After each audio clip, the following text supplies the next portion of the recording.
Hey, it's Radical Dan.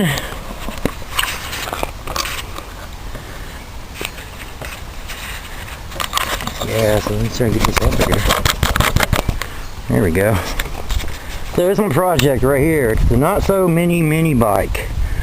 I bought this Yamaha frame a couple years ago for $100. Had a title with it, and I wanted to build something like this with a side drive on it, and I didn't realize at the time that this was a shaft drive, and I was like, oh, what the fuck am I going to do with that? So after a couple years sitting in the garage, I finally took the motor off my stump grinder, and so I got a new motor on it. So I was like, oh, we'll try to put it this way.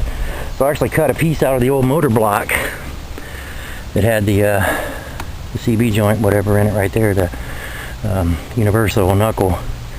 And then I tried this 2 or 3 times, because the original shaft that came with the torque converter ended right here, because they got this gear on it, because it's supposed to drive chain, you know, back to your back wheel. It's supposed to set this way, and I was like, well, I don't want to do that.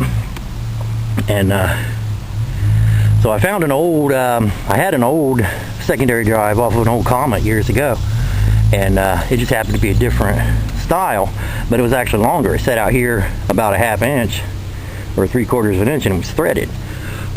So what I did is I got a steel spacer, and I drove a shear pin in it, and then I took one of those what they call a knuckle for a 1/2 inch drive for a ratchet set, and because so that you got a knuckle right here and you got a knuckle back here, so this rides true. And then because I couldn't get this lined up, I mean, there's no, the way this come out, it comes out at an angle, and this was angled, and it was all goofy. I broke like 3 of them already trying to do it, but I finally ended up welding this myself. I'm not the greatest welder, but it's been holding.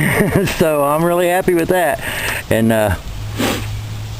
so yeah, you can hear that carburetor is shot. I don't know what the deal of it with. Well, see, when I was running on a stump grinder, you only set it at one setting, and you just let it go, and it was fine. But this here, I had to rig up a throttle, which come off of a bicycle, and I took the cable down, and I brought it down underneath through this. I made my own attachment, just a hole in a bolt with nuts on it, and then that rod comes up to the throttle right there. One thing I like about the Hondas and the knockoffs, like the Predators and stuff like that, they've got a really good dedicated throttle control. You just run a cable into it, you tighten the bolt down, and it's good to go. And these older Briggs and the older motors, of course they never did that, but you have to try to figure out a way to do it. But I'm just really impressed. I'm so happy that this thing actually works. Like I said, I'll have to deal with the carburetor. I might even put a different one. I might get online, and I've seen a lot of people buy these Mikuni carburetors for like the Predators and stuff, and it's got a pretty simple setup. It just pops out the side right here without all this extra, you know, this, of course, this is stock. This is what came with it. So, but yeah, that's my little project that I've been working on. I got, let's see, I paid $80 for the torque converter. I paid $100 for the bike. I've probably got $25, $30 in extra parts. So see, I welded I made a motor mount for it. I got a ton of these at the Restore. There's like 10 of them for like, I don't know, like $3 or something. And they're pretty thick, so I just cut them down to whatever size I needed.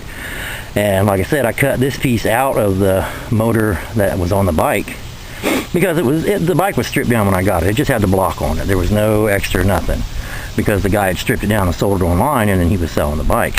And so I've been waiting for a long time. I've been debating a long time whether to change his swing arm into a gear drive, but I was like, you know what, let me try this first. And yeah, see, that's the knuckle right there, and it's not going to pop out because there's no movement back and forth. I think that shear pin's going to hold up pretty good too, because it's hardened. I've drove it around the yard about 6 times already, so I'm pretty happy with it. But anyway, that's Radical Dan. That's what I've been doing. That's my not so mini bike. I left the back brake on it. Yeah, that thing almost threw me off too. I did have it going good once, and I tapped on that brake, and that back wheel locked up, and I almost fucking flew sideways. I was like, oh, it's been fucking, I'm 54. I haven't ridden a bike since I was like 20, so it's a little different. But yeah, all right, it's Radical Dan. Have a good one.